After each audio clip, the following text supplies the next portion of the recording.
ini adalah pesan dalam tradisi Tiongkok. Satu, jangan miskin. Tidak ada yang akan memberimu uang. Tidak ada agama yang melarang kita untuk kaya. Karena tangan di atas lebih baik daripada tangan di bawah. Jadikan lecutan.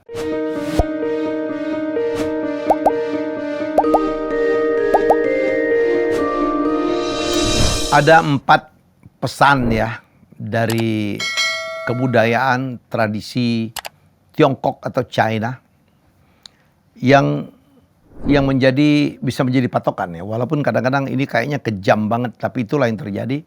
Kita tahu ya, saya pernah ke China bolak-balik. Mereka adalah bangsa yang pekerja keras. Dengan kerja kerasnya gila gitu ya. Bisa lembur tiap hari nggak ada masalah. Dengan etos kerja itulah ya. China sekarang ekonominya maju terus. Malah hampir mengalahkan Amerika. Malah di bidang-bidang tertentu ya. Ya perusahaan-perusahaan China sudah bisa mengalahkan perusahaan Amerika. Dalam bidang apa aja? Di telekomunikasi mereka punya Huawei. Kemudian di mobil listrik Tesla sekarang bersiap-siap loh. Akan dihajar habis-habisan oleh BYD untuk mobil listrik tuh. Di beberapa teknologi China sekarang udah up banget. Kita lihat bagaimana TikTok ya meluluh lantakkan platform-platform medsos ciptaan dari negeri-negeri barat. Ya ada apa dengan orang-orang China? Ya di samping mereka tuh tahan betul untuk hidup menderita ya. Orang China tuh teman saya kan banyak sekali tuh yang dari Tiongkok.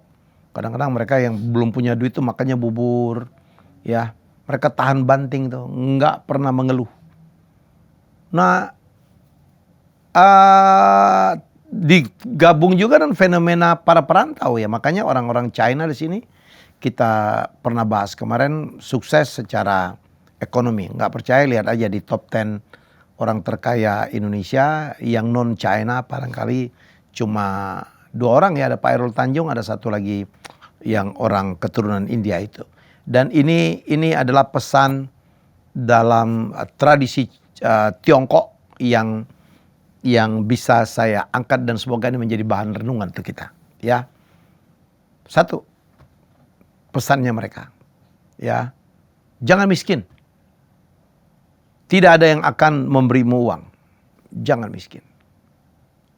Please ya. Dan seorang Bill Gates pun pernah bicara, kalau kamu lahir miskin itu bukan kesalahan kamu, karena kita tidak bisa melawan takdir kita akan lahir dari keluarga yang seperti apa. Tapi kalau kita meninggal dalam keadaan miskin, itu ada salahnya kita. Kenapa? Karena saya selalu mengatakan, between B and D, antara B dan D, birth and death, hidup dan mati, kita ada C. C itu chance, kesempatan. Kalau kita diberi waktu 50 tahun, potong dengan masa anak-anak, potong 17 tahun, ya kita kan punya artinya 33 tahun untuk berusaha. Kalau kita punya waktu usia 70 tahun, seperti rata-rata kita sekarang, artinya kita punya waktu berapa itu? 53 tahun untuk berusaha. Kita diberikan kesempatannya untuk belajar, untuk mencoba, untuk bekerja apapun ya, untuk gagal, untuk berhasil ya. Jadi ada waktu tuh, ada kesempatan bagi kita. Ada kesempatan untuk ikhtiar, ada kesempatan untuk berusaha. Jadi ini kata orang dari Tiongkok, pepatahnya jangan miskin.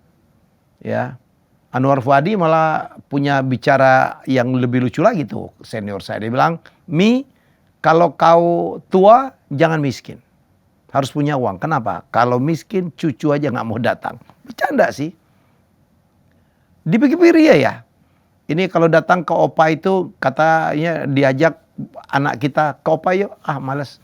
Karena opa itu ngasihnya cuma nasihat, nggak ngasih uang. Ini bercanda, tapi bisa jadi loh, bisa jadi. Jadi upayakan kita masih punya waktu ya sebelum kita habis nih kontraknya di dunia, upayakanlah, berupayalah. Jadi kata-kata ini walaupun agak bisa aja kita mengatakan agak sadis, agak kejam kepada orang-orang yang belum bisa meningkatkan level ekonominya, tapi ini jadikan lecutan. Jangan marah. Kalau marah ya itulah yang membuat Anda tidak berubah. Ya jadikan lecutan ya. Selama masih ada usia teruslah bekerja, teruslah berupaya supaya kita mencapai kekayaan. Tidak ada agama yang melarang kita untuk kaya. Ya, kaya itu jauh lebih baik dari miskin karena tangan di atas lebih baik daripada tangan di bawah. Jadikan lecutan. Ya, jadi jangan tersinggung, jangan wah Mas Elmir, enggak, saya cuma ngebacain saja ini. Ya, ada 4 advice nasihat dari Tiongkok. Nomor 2, jangan mengeluh. Karena tidak akan ada yang datang menolongmu. Sejatinya begitu. Nggak ada loh orang suka dengar keluhan. Saya berkali-kali bikin konten. Ya, orang yang mengeluh itu cenderung sulit untuk sukses. Kerjanya mengeluh, semua dia ngeluh. Mengeluh itu saya pernah mengatakan, ya satu upaya yang melelahkan. Kita ngeluh tuh negatif ya, melelahkan lah ya. Nggak bisa melihat sisi baik dari apapun, semua dikeluhkan, semua diprotes, semua dikritisi, ya. Mengeluh itu adalah perbuatan yang sangat memakan energi tetapi anfaedah. Sekali lagi, nggak ada orang yang suka mengeluh. Saya kalau dengar mengeluh, enak aja lu. Emang lu aja yang punya persoalan, gue juga punya. Ya, jangan suka mengeluh. Lihat tuh di sekelilingnya, orang-orang yang suka mengeluh itu adalah para loser tuh. Orang yang sulit untuk berhasil. Kerja mengeluh, ketemu mengeluh. Saya dulu punya teman tuh. Dia dipensiunkan cepat dari sebuah BUMN, ketemu saya mau nghibur dia tuh. Ngajar tuh, lihat tuh, gua ada seminar, lu kapan bisa ngomong? Karena dia very talented. S3, kerjanya mengeluh. Itu gue yang buat itu. Tapi saya dibuang. Gara-gara ini pimpinan saya ada KKN, gara-gara ada orang politik lain campur tangan. Enggak ada manfaat dari mengeluh. Jadilah pribadi yang tidak mengeluh. Ya, nomor 2. Itu dari nasihat dari Tiongkok. Nomor 3. Jangan mengandalkan orang lain. Karena hanya diri kita yang paling bisa diandalkan. Jangan pernah tergantung kepada orang lain. Adalah orang, pokoknya kalau ada apa, saya tergantung dia. Saya tanya dia dulu. Waduh, itu artinya kita tuh lemah banget gitu. Ya, percayalah ya, kalau orang itu nggak ada, mati lo Anda. Ya, jangan pernah tergantung sama siapapun. Kita harus kuat gitu ya, di kedua kaki sendiri. Kuatkan hati, jangan pernah tergantung. Minta pendapat orang lain boleh-boleh saja. Tapi, ada orang yang demikian kita andalkan. Jangan. Termasuk Anda bawaan, jangan terlalu mengandalkan juga. Saya berkali-kali ditinggalkan oleh asisten saya, nggak ada masalah.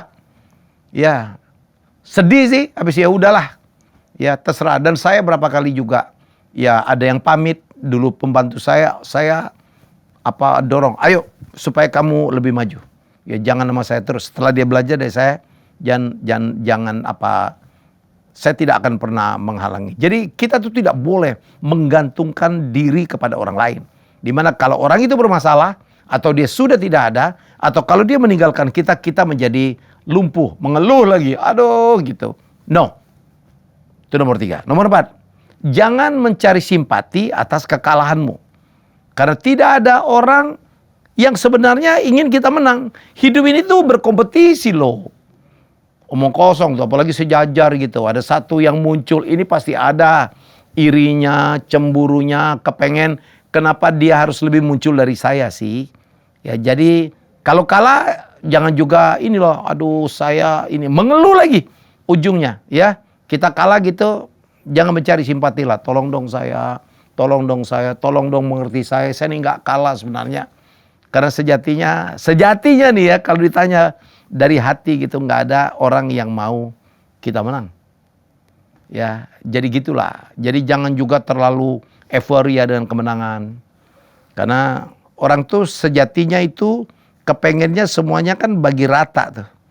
Ya, jadi 4 pesan saya. Semoga ini bukan pesan saya cuma ngebacain.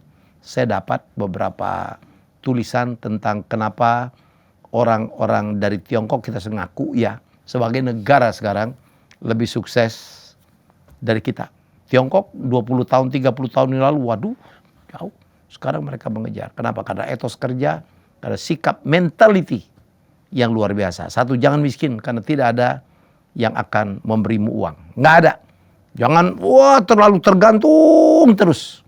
Ya, sekarang ada bantuan-bantuan tunai gitu. Semoga ini tidak lama ya. Karena itu membuat ketergantungan. Kalau mau bantu orang, bantulah dengan kail, jangan ikan. Ya, jadi begitu.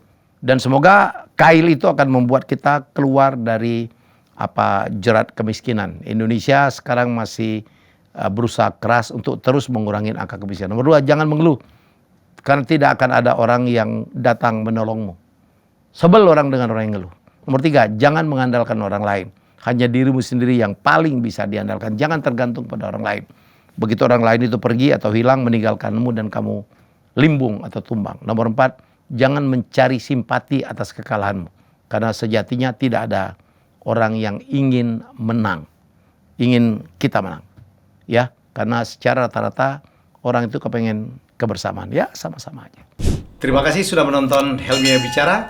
Jangan lupa untuk like, komen, share, dan subscribe.